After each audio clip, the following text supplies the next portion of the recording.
जिन कुंद ध्वनि दाता उन कहान स्वामी का। रमियूण जिणम वीरम अनंत वर्णान दंसन सहावम भोक्षामिनियम सारम केवली शुद्ध केवली भणिदम। नियम सारजी परमागम ग्रंथ के परमार्थ प्रत्याख्यान अधिकार में अपनी गाथा 101 की स्वाध्याय प्रारंभ होती है। गाथा 101 का सूत्र पाठ करते हैं।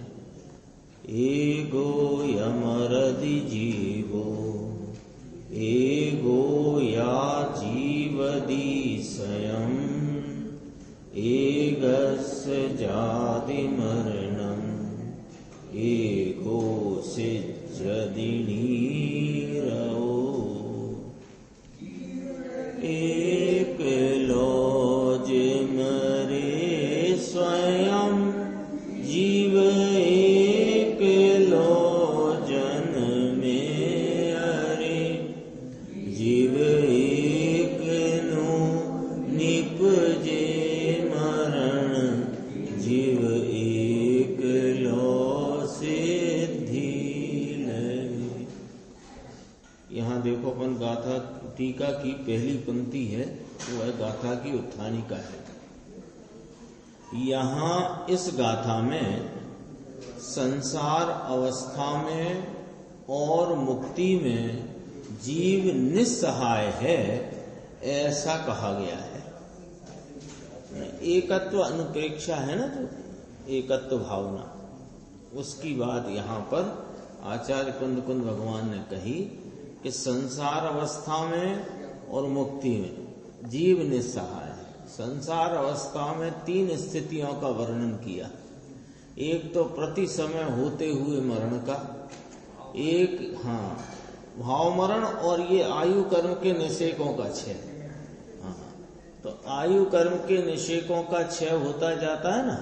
तो एक तो इस मरण की चर्चा संसार अवस्था में, और संसार अवस्था में ये देह छूट जाता है, देह परिवर्तन जो होता है, एक वो मरण, और जन्म है ना, वो विजातीय जो शरीर नर नारकादि की प्राप्ति जन्म रूप से होती है। संसार अवस्था में ये तीनों कार्य में अकेला है जीव, और जब अपने स्वरूप को पहचान कर और अपने स्वरूप की साधना द्वारा पूर्णता और निर्वाण को प्राप्त करता है तो वह भी अकेले ही करता है। ये चर्चा इसमें ली गई है। देखो अन्वयार्थ देखते हैं। जीव अकेला मरता है और स्वयं अकेला जन्मता है। फिर कहा एकस्य मरणम जायते, एकले का मरण होता है, अकेले का ही मरण होता है, और अकेला रज रहित होता हुआ सिद्धयति नाम सिद्ध होता है। रज नाम वो निमित्त में से कर्मों का अभाव हो जाना। टीका की अपन ने उत्थानिका देख ली, अब इसके आगे की चर्चा देखते हैं। देखो दोबारा पढ़ लेते हैं। यहाँ इस गाथा में संसार अवस्था में और मुक्ति में जीव निस्सहाय है ऐसा कहा गया है। तो अब देखो इसका व्याख्या करते हैं। नित्य मरण में ये नित्य मरण चल रहा है। जैसे ही जीव जो भी पर्याय में आता है, उस पर्याय में आते ही मरण की गोदी में चला जाता है, आते ही और वहां से उसका मरण प्रारंभ हो जाता है। देह परिवर्तन करके भवांतर में जैसे ही नवीन पर्याय को प्राप्त हुआ, नर नारकादि देव आदि जो भी है, उसमें आते ही उसका उसी क्षण से मरण प्रारंभ हो जाता है। मरण हो रहा है, ये देखो नित्य मरण है। ये संसार अवस्था में नित्य मरण है, ये समझने की बात है। हमें लगता है कि संसार अवस्था में पूर्व भव में से आए और वर्तमान ये मनुष्य भव मिला तो 60, 70, 80, 90, 100 वर्ष रहेंगे। तो ये 70, 80, 90, 100 वर्ष तक हम जिंदा हैं कि जिंदा नहीं हो, प्रति समय मर रहे हो। विचार तो करो, प्रति समय मरण चल रहा है। यानी इस भव में जन्म लेते ही, कोई भव हो, अपन अभी वर्तमान भव के संदर्भ से चर्चा करते हैं, भव में, इस भव में जन्म लेते ही, अरे जन्म तो होगा 9, 9.25 महीने के बाद, गर्भ में आते मरण चालू हो जाता है। वहां से ही हो जाता है।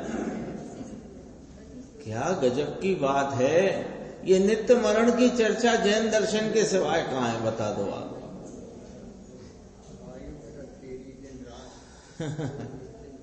देखो, नित्य मरण कहा है इसे, अर्थात उसकी खुलासा करते, समय समय पर होते आयु कर्म के निषेकों के क्षय में और उस भव संबंधी मरण में 2 प्रकार के मरण हुए। एक तो नित्य मरण, जो प्रति समय आयु कर्म के निषेकों का क्षय होता जा रहा है, ये नित्य मरण चल रहा है। और उस भव संबंधी मरण में, यानी उसमें जो आयु लेकर के आया 70, 80, 90, 100, 1000, 10,000, सागर, 2 सागर, 50, 33 सागर, 22 सागर, जो, तो वो उसके उपरांत वो भव का परिवर्तन होना, भवांतर होना, तो भव संबंधी मरण कहलाएगा। तो ये दोनों ही मरण में दूसरे किसी की सहायता के बिना व्यवहार से जीव अकेला ही मरता है। अब इसमें व्यवहार शब्द लगाया, क्योंकि जीव तो मरता नहीं, जीव तो अनादि अनंत अविनाशी तत्व है, तो ये तो मरता नहीं। लेकिन जीव एक एक भव में 4 गति के परिभ्रमण में नर नारक त्र्यंच देव आदि में परिभ्रमण करता हुआ भवांतर भवांतर भवांतर में वर्तता है। तो वो एक भव से जो अन्य भव में जाता है, उस भवांतर को, देह परिवर्तन को भी मरण ही कहते हैं। तो उसमें कौन मरा कि जीव अकेला ही मरा, ये व्यवहार कथन है। जीव तो मरता नहीं है ना, ये इसलिए कहा व्यवहार कथन। तथा अब 2 तरह के मरण की बात हो गई। तीसरी बात, तथा सादि शांत मूर्तिक विजातीय विभाव व्यंजन पर्याय रूप नर नारक आदि पर्यायों की उत्पत्ति में। ये कैसा है? नर नारक आदि, नर नारक मनुष्य देव आदि, इसमें जो जीव 4 गति में परिभ्रमण करता हुआ संसार अवस्था में इन 4 गतियों में किसी गति में जन्म लेता है, नाम उस गति के भाव को और शरीर को प्राप्त करता है। उस गति के भाव को और शरीर को प्राप्त करता है। प्राप्त करता माने संयोग में आता है। तो वो जो संयोग में आता है वो सादि शांत है। सादि शांत यानी पहले अनादि से नहीं है और अनंत काल तक ये संयोग रहने वाला नहीं है, तो सादि शांत है। ये 4 गति की बात है। अपन अभी मनुष्य के संदर्भ से बात समझ लेते हैं, अभी वर्तमान है ना, इस हिसाब से। तो ये सादि शांत है एक। दूसरी बात, ये मूर्तिक है, स्पर्श रस गंध वर्ण वाला मूर्तिक है और विजातीय है। आत्मा की जाति की चीज नहीं है। ये अचेतन जड़ वस्तु में चेतन वस्तु, ये विजातीय है, मूर्तिक है। सादि शांत माने अनादि नहीं है, अनंत नहीं है, मिल गया है कुछ समय को, वह निश्चित समय तक रहता है और छूट जाता है।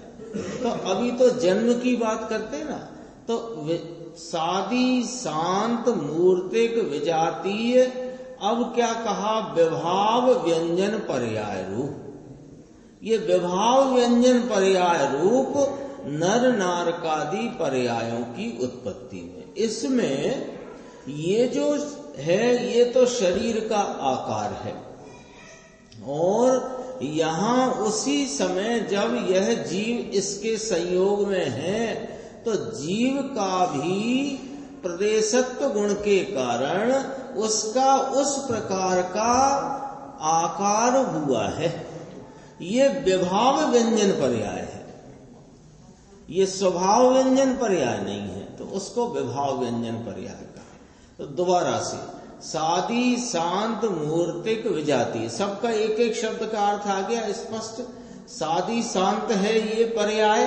अभी यहाँ किस जन्म की बात चलती है तो अभी मनुष्य के संदर्भ से बात कर लेते हैं। सादी शांत मूर्तिक विजातीय विभाव व्यंजन पर्याय रूप नर नारकादि पर्यायों की उत्पत्ति में कौन जन्मता है कि जीव जन्मता है, उसकी व्याख्या कि आसन्न अनुपचरित असद्भूत व्यवहार नय के कथन से जीव अकेला ही स्वयमेव जन्मता है। जीव अकेला ही जन्मता है, तो जीव अकेला ही जन्मता है, तो जीव तो अजन्मा तत्व है। जैसे मरण में कहा कि जीव तो अविनाशी तत्व है, तो अविनाशी जीव मरता है, ये व्यवहार कथन है। ऐसे ही जीव जन्मता है, यह भी अनुपचरित असद्भूत व्यवहार नय के कथन से। आसन्न अनुपचरित कहा। आसन्न अनुपचरित क्यों कहा कि ये शरीर की जो संयोग दशा है ये निकट की है, निकट में रहा है ना, निकट का संयोग है, तो निकट का संयोग होने से अनुपचरित कहा। सत्ता से बाहर है इसलिए असद्भूत कहा। और जीव जन्मता नहीं तो भी जीव जन्मता है ऐसा कहना ये व्यवहार हुआ। आ गया स्पष्ट। आसन्न अनुपचरित असद्भूत व्यवहार नय के कथन से जीव अकेला ही स्वयं ही जन्मता है। फिर देखो ये तो हुई कितनी बात, मरण के दो प्रकार कहे, नित्य मरण और यह भवांतर रूपी मरण। दो बात कही, जन्म की बात कही। अभी एक बात और कहते हैं कि सर्व बंधु जनों से रक्षण करने में आता होता होने पर भी महाबल पराक्रम वाले जीव का अकेले का ही अनिच्छित होने पर भी इच्छा बिना का ही स्वयमेव मरण होता है। आता ना, सम्राट महाबल सेनानी उस क्षण को टाल सकेगा क्या। मणिमंत्र तंत्र बहु होई, मरते न बचावे कोई। ये सब लिख दिया इसमें टीकाकार मुनिराज पद्म प्रमलधारी देव ने। सर्व बंधु जनों से, सारे ही मित्र परिवारजन रिश्तेदार सगे संबंधी वैद डॉक्टरों की टीम मंत्री शासन सम्राट जो हो सब खड़े रहे, इंद्र खड़े रहे तो उनके द्वारा रक्षण करने में आते होने पर भी महाबल पराक्रम वाले जीव का, यानी भले यहाँ दो अर्थ निकाल सकते हैं। एक तो जीव स्वभाव से महाबली है, जीव स्वभाव से महाबली है। वो जीव भी ये चार गति के परिभ्रमण में जब इसका समय आयु उस पर्याय की पूर्ण होती है तो वह चला जाता है, कोई उसे रोक नहीं सकता।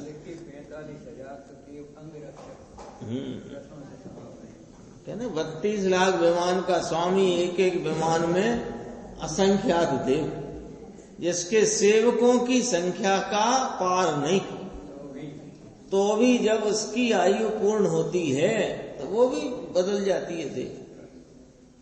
अपन तो इधर मनुष्य की मुख्यता से कथन चलता है।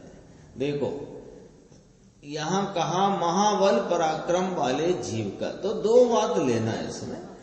जीव स्वयं स्वभाव से महाबली है, तो वो महाबली होने पर भी अपने इस बल, अपने महाबल को नहीं पहचानता, इसका आलम्बन नहीं लेता, तो चार गति में परिभ्रमण करता रहता है।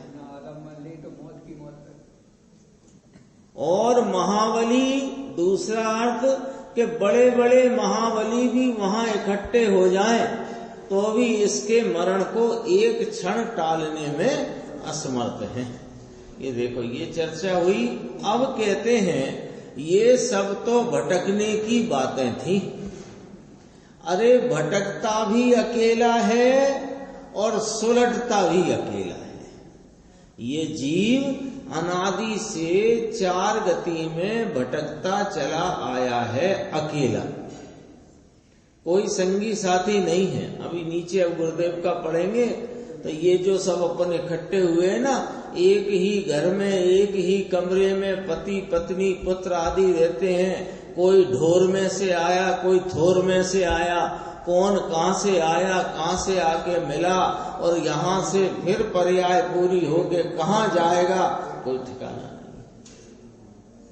आता 12 भावना मंगत राएगी, जो पंछी जन,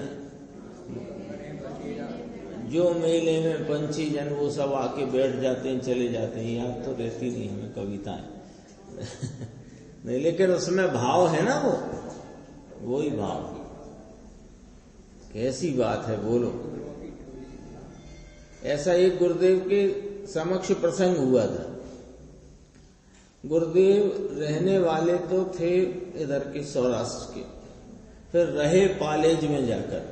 पालेज है बड़ौदा के पास, सौराष्ट्र भावनगर वाला इलाका।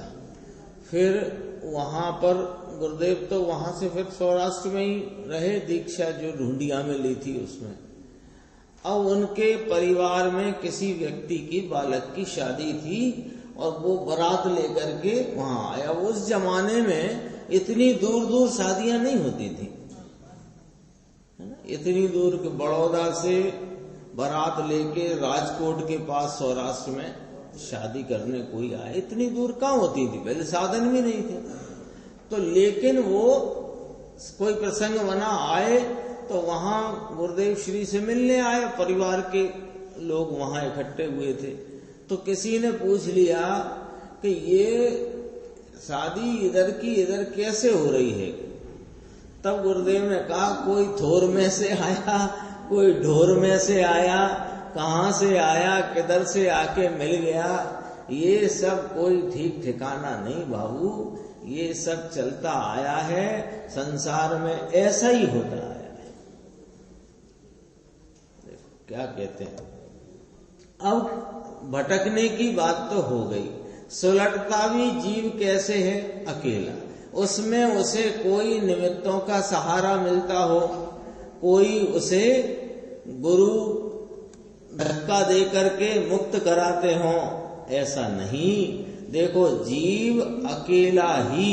अब एक एक शब्द कीमती है। जसवंत भाई, निर्देश बाबू देखो, जीव अकेला ही परम गुरु के प्रसाद से प्राप्त स्वयं आत्म आश्रित निश्चय शुक्ल ध्यान के बल से निज आत्मा को ध्या करके रज रहित होता हुआ शीघ्र निर्वाण प्राप्त करता है।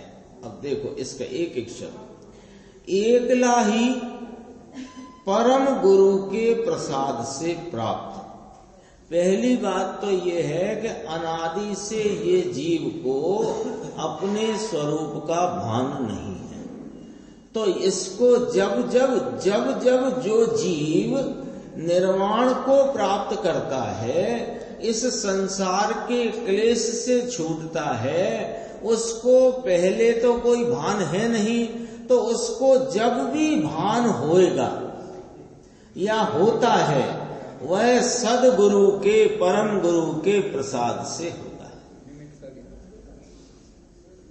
कोई अपने आप बुद्ध हो जाए, अपने आप ही इस आत्मा के सम्यक स्वरूप को जान ले, ऐसा नहीं है। परम गुरु के प्रसाद से, इतना यहाँ निमित्त की बात कह करके उस परम गुरु के उपदेश से ही तुम और हम या जगत का कोई भी जीव इस आत्मा के स्वरूप को जान सकता है। मन मर्जी से नहीं चलता है, एक बात। दूसरी बात, उनके प्रसाद से प्राप्त फिर किसके द्वारा? कि स्वयं आत्म आश्रित निश्चय शुक्ल ध्यान के बल से। ये उपादान खड़ा किया और अपने आत्मा के आश्रित वर्तने वाले यथार्थ शुक्ल ध्यान, निश्चय शब्द लगा ना, तो निश्चय शब्द यथार्थ का सूचक है। यथार्थ माने अपने स्वरूप में लगी हुई उपयोग की एकाग्रता, तल्लीनता की परिणति, उसके बल से, उसके बल से, यानी वज्र विषभ नाराज संगनन के बल से, वृषभ नाराज संगनन के बल से। अभी साहब हम ले तो ले तपस्या आदि या हम निर्वाण प्राप्त कर तो ले, पर अभी हमको वज्र विषभ नाराज संगनन नहीं है, तो हमको ये सब सहन कैसे होएगा? तुमको अभी कुछ समझ में आता ही नहीं है। वज्र विषभ नाराज सहनन आदि होते हैं जब केवल ज्ञान होता है, लेकिन उसके द्वारा नहीं, उसके बल से नहीं, उससे तो छूट जाते हैं। उससे तो छूटेंगे ही ना, केवल ज्ञान के बाद छूटेंगे। देखो तो निश्चय शुक्ल ध्यान के बल से, और क्या लिखा? निज आत्मा को ध्या करके, भगवान को ध्या करके नहीं लिखा। भगवान की भक्ति कर करके, भगवान के गुणानुवाद कर करके निर्वाण को प्राप्त होता है। तो देखो उसमें दो बातें आती हैं। एक तो ऐसा होता नहीं, दूसरा यदि ऐसा हो तो एकत्व भावना कैसे फिर कहोगे? अकेला कैसे निर्वाण को प्राप्त हो? एकला ही होता है, एकला ही उद्यम है, एकले ही प्रयत्न है, एकला ही यत्न है, एकला ही मार्ग में प्रयाण है और एकला ही पूर्णता को प्राप्त है। एकला ही है, हमेशा एकला है। ये तो संसार अवस्था में संयोगों को देख करके अनेक प्रकार के नाम पड़ गए, नर नारक मनुष्य त्रियंश। कौन सा जीव त्रियंश है बताओ? जीव तो ज्ञाता दृष्टा है, त्रियंश और नारक कौन सा जीव होता है? लेकिन संसार अवस्था में ये अपने ज्ञाता दृष्टा स्वभाव को भूल गया है, तो यह चार गति के परिभ्रमण में अनेक प्रकार की देह के संयोग में वर्तता है। उस देह पर से इसके नाम पड़ जाते हैं। सजा है। देखो क्या कहते हैं? परम गुरु के प्रसाद से प्राप्त स्वयं आत्माश्रित निश्चय शुक्ल ध्यान के बल से निज आत्मा को ध्याकर रज रहित होता हुआ, ये निमित्त में जो अभी कर्म संयोग है उससे भी रहित होता हुआ शीघ्र निर्वाण को प्राप्त होता है। शीघ्र, शीघ्र क्यों? अरे जो इस आत्मा को ध्याए वो शीघ्र नहीं होगा तो फिर क्या हो, कब होगा? कोई कहे कि अभी सा पंचम काल चलता है, अभी तो निर्वाण होता नहीं, तो इसमें ये बात क्यों लिखी कि निर्वाण क्या किसको होता है, कैसे होता है, अकेले कोई होता है? ये बात बताई। और अभी निश्चय अपने स्वरूप का भान करके उसकी लीनता एकाग्रता की जा सकती है। अभी यहाँ भरत क्षेत्र में पंचम काल में और 1-2 भव में मुक्ति की प्राप्ति हो जाती है, तो उसे भी शीघ्र कहते हैं, शीघ्र ही कहलाता है वो भी।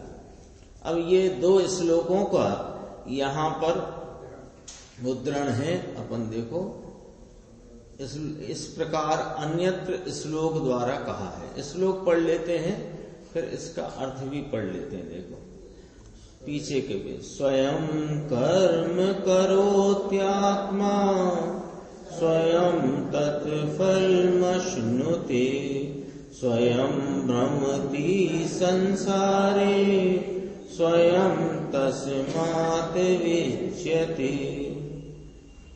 इसका अर्थ है, देखो इसके एक आत्मा स्वयं कर्म करता है और स्वयं उसका फल भोगता है, स्वयं संसार में भ्रमण करता है और स्वयं संसार से मुक्त होता है। जो बात आई थी उसको एक श्लोक जो उद्धृत करके ये कहा, फिर एक श्लोक और है वो भी पढ़ते हैं। देखो एक स्वत्मा विशसी जन्मनि संचये च भोक्तुम स्वयं स्वकृत कर्म फलानुबंधम अन्यो न जातु सुख दुख विदौ सहाय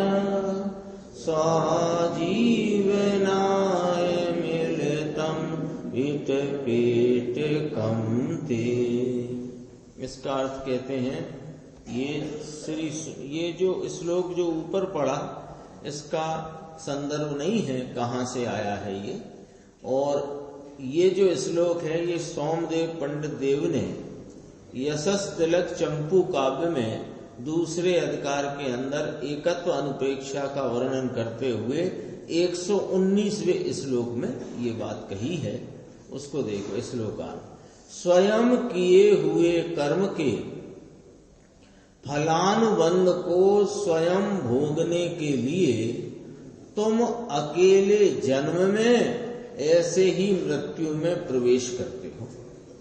जीव से कहा स्वयं किए हुए कर्म के, स्वयं जो तुमने परिणाम किए उनके निमित्त से जो कर्म बंधन हुआ उनके फल अनुबंध को, इसमें अनुबंध शब्द का प्रयोग जो किया है उसका अर्थ है एक के बाद एक के बाद एक के बाद एक के बाद एक, एक के बाद एक, ये जो भवों की श्रृंखला चली आती है ये फलानुबंध है। फलानुबंध कैसे हो रहा है कि जीव के स्वरूप से च्युत परिणाम में वर्तन करने से, सीधा लेना, स्वरूप से च्युत है उसको ही लेना यहाँ पर मुख्यतया से, मिथ्यात्व।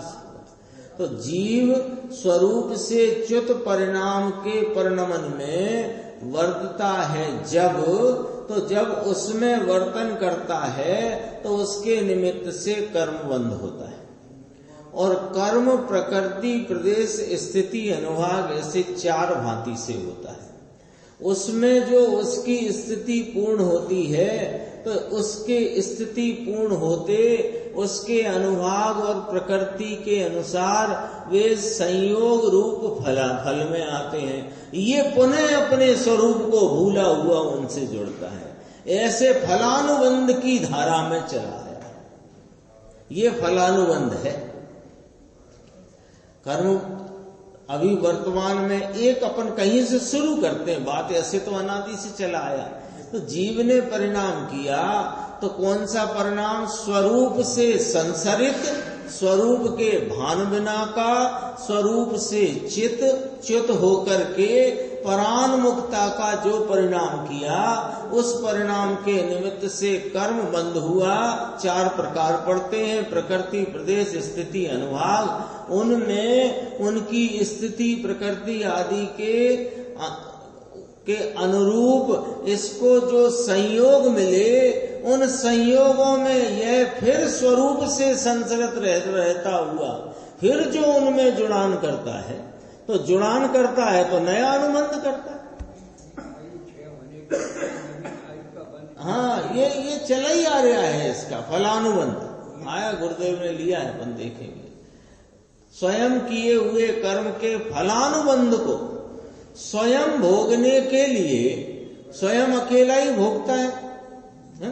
अपने को लगता है कि हमने बच्चों के लिए कमा के रख दिया है, तो बच्चों के लिए तुमने कमाया है, तो उस कमाई में रकम बच्चों को जो तुम्हें मिली है वो उनके पुण्य के उदय से मिली है, पहली बात। और तुमने जो उसके कमाने के लिए पाप किया है उसका फलानुबंध तुम स्वयं अकेले भोगोगे, ये इस गाथा में लिखा है। ये समझ लेना।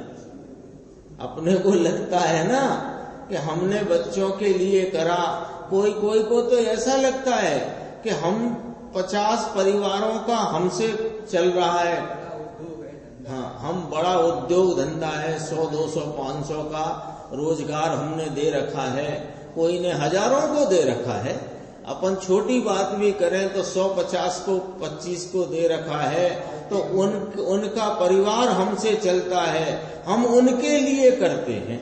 अरे उन्हें एक एक अन्न का दाना उनके पुण्य के उदय प्रमाण में मिलता है, और उनके लिए मैं करता हूं, इस पाप से तुम परिणमित होते हो और इसके फलानुबंध को तुम अकेले भोगोगे।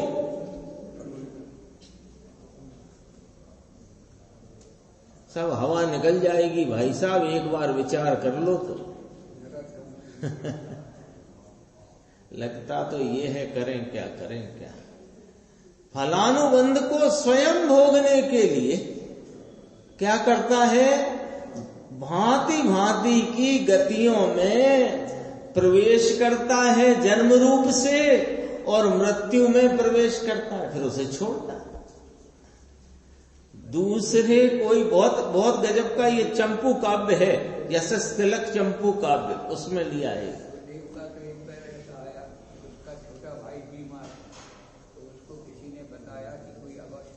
हाँ, तो उसने उसे अवध का सेवन कराया, किंतु आयु पूरी हुई तो मर के वो नरक चला गया। तो फिर इसकी आयु पूरी होके मर के ये भी नरक गया। तो कहते हैं जो भाई पहले नरक में गया कोई सबसे पहले इसको मारने को आया। अवध ज्ञान से जान लिया भाई मैंने तो तेरे लिए किया, इसी के फल में तो मैं आया हूँ यहाँ। ऐसा है, किसी के लिए करने का अभिमान ठान करके करो तो भोगना तो एकला है, एकला।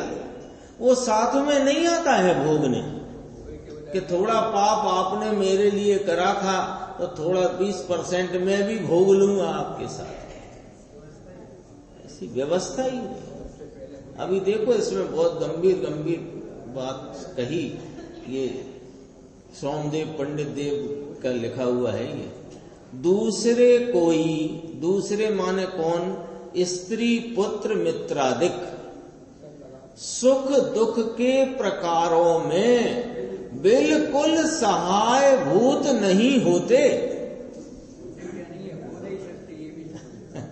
होते भी नहीं है, हो सकते नहीं है, इसलिए होते नहीं। राग भले रखते हो कि सहाय भूत हो जाऊं, हो नहीं सकते। बहुत थोड़ी विचार करके देखो तो बहुत गंभीर है मामला। कोई स्त्री पुत्र मित्रादिक सुख दुख के, अभी मृत्यु के समय कोई बचा नहीं सकता, वो वाली बात तो अपन ने देख ली। यहाँ तो सुख दुख के प्रकार, कोई अभी मान लो आप और हम बाहर निकलते हैं, निकलते हुए पैर फिसला, घुटना छिल गया। अब घुटने छिलने से जो हमें वहां पर अरोचकता या दुख आकुलता है, बताओ आप कितनी दूर कर सकते हो? राग कर सकते हो आपके इनका ये दुख दूर हो जाए, लेकिन दूर कर सकते हो क्या? कौन भोगेगा उसको? स्वयं अकेला। तो कोई सुख दुख के प्रकारों में बिल्कुल सहाय भूत होता नहीं। फिर देखो ये सेमीकोलन माने अर्धविराम, इतनी बात के बाद और कहते हैं, अपनी आजीविका के लिए, मात्र अपने स्वार्थ के लिए स्त्री पुत्र मित्रादिक धूर्तों की टोली तुमको मिली है। धूर्तों की टोली है ये, उनकी आजीविका के लिए, यानी उनका जीवन, उनके जीवन में जो कुछ भी खाना पीना रहना सहना है उसके लिए तुम करो, तुम करते जाओ, तुम उन परिणामों में, उन वृत्तियों में, उन प्रवृत्तियों में लगो, ऐसे धूर्तों की टोली तुमको मिली है, ऐसा कहा। इसमें अकेले पुत्र आदि नहीं आए, मित्र नहीं, स्त्री पुत्र मित्र, तो बहने लगा लो, पति पुत्र मित्र सब ऐसे धूर्तों की टोली मिली है। ये धूर्त हैं, ये एक ही जगह नहीं, ये और भी अन्य स्थान पे पंडित जी ने भी लिया है, टोडरमल जी साहब ने मोक्ष महाप्रकाशक में, यहां भी लिया। ये कौन सा ग्रंथ है, यशस तिलक चंपू काव्य, सोमदेव पंडित देव का। हाँ, उसमें एकत्व भावना के संदर्भ से ये बात करी। अकेला ही प्रवेश करता है, अकेला ही सुख दुख के में कोई सहायता करता नहीं। ये तो सब तुम जिनके लिए करते हो, वे तुम उस राग को पूरा करते हो, उसके फल को तो अकेले ही भोगते हो, भोगोगे। 101 नंबर पर प्रवचन है गुरुदेव का, थोड़ा देखते हैं। देखो टीका, यहां इस गाथा में संसार अवस्था में और मुक्ति में जीव निस्सहाय है ऐसा कहा है, यानी संसार में भी किसी की सहाय नहीं और मुक्ति में भी किसी की सहाय नहीं, सब स्वतंत्र है। मुक्ति में भी कोई सहायता करता हो ऐसा नहीं है, और संसार में भी कोई किसी की सहायता कर सके ऐसा नहीं है।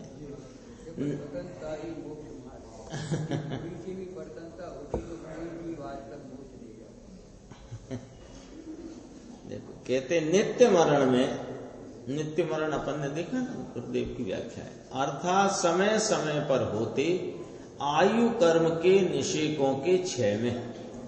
जो आयुष्य बांध कर आया है ना, तो ये समय समय घटती जाती है, वहीं से लेके आया मुद्दत, एफडी बन के आती है ना, एफडी बन गई तो आज तारीख डल गई, उस पे मैच्योरिटी की तारीख डाल देते ना एफडी पे, ऐसे ये भवांतर में आता है तो मैच्योरिटी की तारीख डलवा के आता है, होती है वो, केवल ज्ञान की नोंद में पड़ी है सब।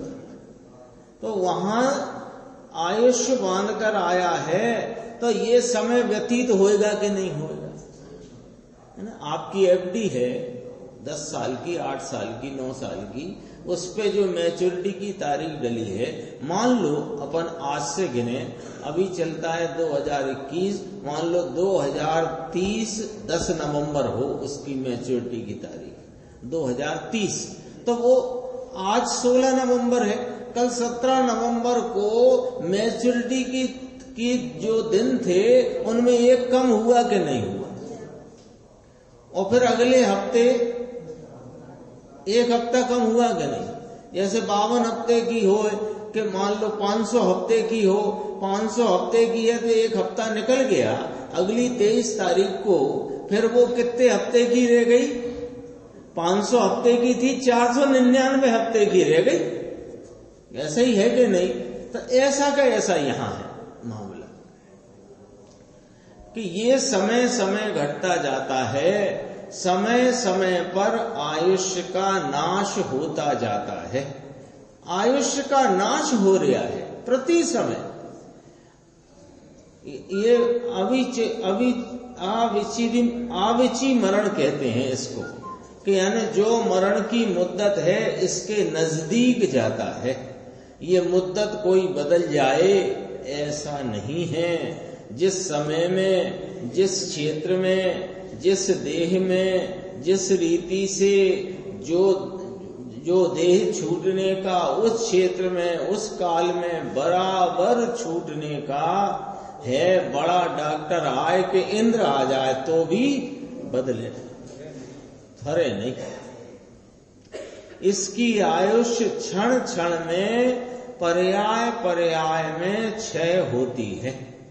आयुष्य है ना तो बांध के आया है ये, समय समय में आयुष्य कम होती जाती है, घटती जाती है, मरण के समीप जाता है। कौन सा मरण? भवांतर वाला मरण। और ऐसे तो मरण नित्य मरण चल ही रहा है। देखना पेज नंबर है 141। दूसरे किसी की सहायता बिना व्यवहार से जीव अकेला मरता है। तो देह छूट जाती है, देह जड़ माटी है, ये कोई आत्मा है क्या? ये तो धूल है, धूल की स्थिति है। स्थिति माने उसकी मुद्दत है, मियाद है। ये स्थिति जिस समय में, जिस क्षेत्र में, जिस काल में, जिस संयोग में गिरने का है वह गिरेगा। गिरेगा माने छूटेगी। केवली के ज्ञान में आया कि इस ठिकाने में है, इस प्रमाण में इसका इतना आयुष्य होगी। कौन कहता है कि कोई मरण में सहायक है? सहाय बिना व्यवहार से जीव अकेला ही मरता है। तथा सादि शांत मूर्तिक विजातीय विभाव व्यंजन पर्याय रूप नर नारकादि पर्यायों की उत्पत्ति में आसन्न अनुपचरित असद्भूत व्यवहार नय के कथन से जीव अकेला ही स्वयमेव जन्मता है। कहां से आकर के एकला जन्मे? बोलो। ढोर में से आए, थोर में से आए। थोर माने वनस्पति, ढोर माने त्रिअंचादी। ऐसा भाव होए वहां से आए और एकला आकर के जन्मे। जन्मे जहां बाहर आए तो पहले आंख नहीं उगाड़ता। गुरुदेव कहते देखा है ना, बालक जन्मे तब पहले आंख नहीं खोलता है, पहले ऊआ ऊआ रोना शुरू करे। बाहर जन्मे तब रोने लग जाए। अभी इसकी माँ को खबर नहीं पड़ी है कि लड़का है कि लड़की है, वहां तो रोने लग जाए, आंख बंद हो, ये स्थिति है। ये जन्म की स्थिति बताते हैं। एकला जन्मे और एकला मरे, तुझे कोई सहायता नहीं बापा, जगत को तो कठिन पड़े। सादी शांत शब्द लिया ना तो समझ में आया ये शरीर की उत्पत्ति है और उत्पत्ति के बाद अंत है, तो सादी शांत कहा। शरीर की उत्पत्ति है, ये शुरुआत नाम सादी। तो सादी शांत मूर्तिक विजातीय विभाव व्यंजन पर्याय रूप नर नारकादि पर्यायों की।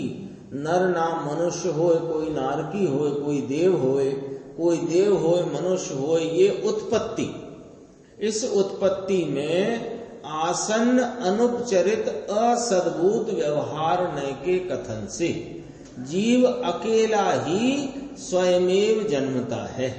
कोई सामने देखने वाला न मिले, वहां से जो परिणाम लेकर के आया हो, थोर में होए यानी वनस्पति में, एक इंद्री में कहीं हो, वहां से मर के जन्मे एकला, ये बांधा हुआ जो कर्म है ना, तो कर्म क्या है? इसी के परिणामों की नोंद है।